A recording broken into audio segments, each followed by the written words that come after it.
तमाम अखबारों में, न्यूज़ चैनल्स पे, सोशल मीडिया पे आप देखते रहते होंगे कि अलग-अलग राजनीतिक दल के लोग कुछ भी अनाप-शनाप लिखते रहते हैं।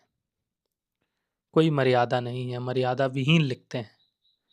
इसी के उलट आप अपने पिताजी लोगों को ये बात करते हुए सुनेंगे कि फलाने हमारे यहाँ के नेता हुआ करते थे।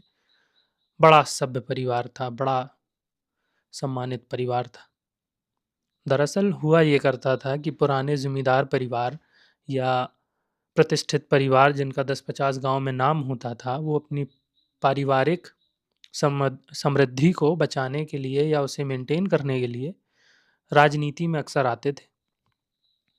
बोलचाल का ढंग, तौर तरीका सब इसलिए होता था क्योंकि प्रतिष्ठित परिवारों से हैं, अच्छी शिक्षा मिली हुई है उनको। मगर आप देखेंगे कि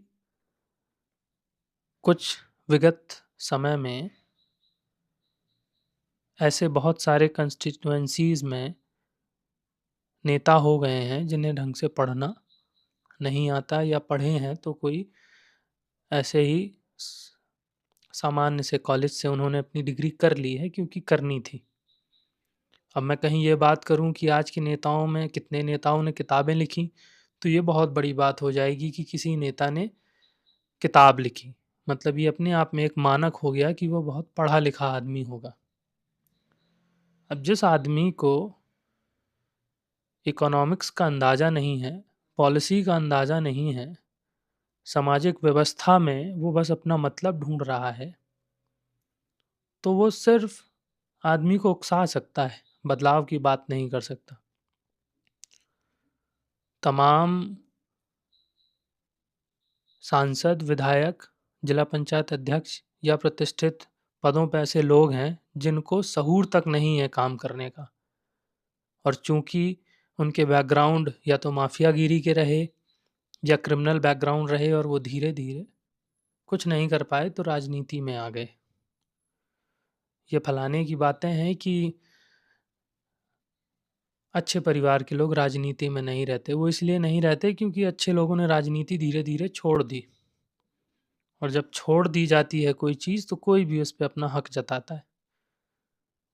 मैं अपने क्षेत्र की बात करूं तो बुंदेलखंड में मुझे ढंग का कोई नेता ही नहीं दिखाई देता जिसे मैं नेता कह सकूं, जो प्रतिनिधित्व की बात करता हो।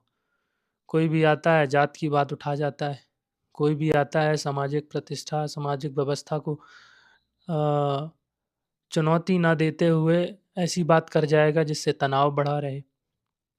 वो ये बात नहीं करता कि हमारे यहाँ शिक्षा की व्यवस्था कैसी होनी चाहिए, हमारे यहाँ के रोड कैसे होने चाहिए, हमारे यहाँ की सामाजिक व्यवस्था में क्या नई चीज़ करनी चाहिए जिससे समाज का उत्थान हो सके।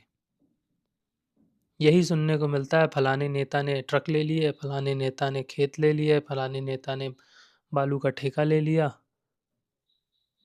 मतलब वही उठाई-गिरी के काम जो आप बिना राजनीति में आए कर सकते थे, आप कर रहे हैं, और ये ज़्यादातर जगहों में हो रहा है। अब पढ़े-लिखे लोग ऐसी जगहों में इसलिए नहीं आ पा रहे क्योंकि उनके पास पैसा नहीं है। तो इस समय जो देश को ज़रूरत है वो है पढ़े-लिखे समझदार नेताओं की, और एक व्यवस्थित समाज की जो ये समझ सके कि पढ़ा-लिखा नेता, एक समझदार नेता आपके बदलाव की बात कर सकता है और उसका आपको ध्यान और सम्मान करना चाहिए। ना कि किसी भी ऐसे नेता का जो सिर्फ़ आपकी जाति का है।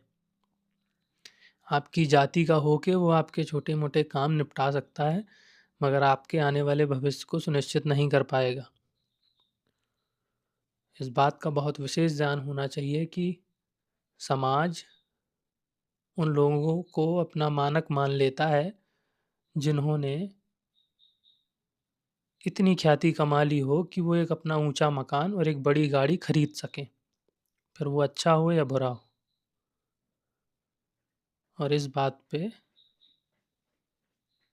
डिफ़रेंशिएट करना बहुत ज़रूरी होता है एक सभ्य समाज को। बाकी तो सब चलता ही है। नमस्कार, मेरा नाम धीर है और आप खुट मिलिया देख रहे हैं।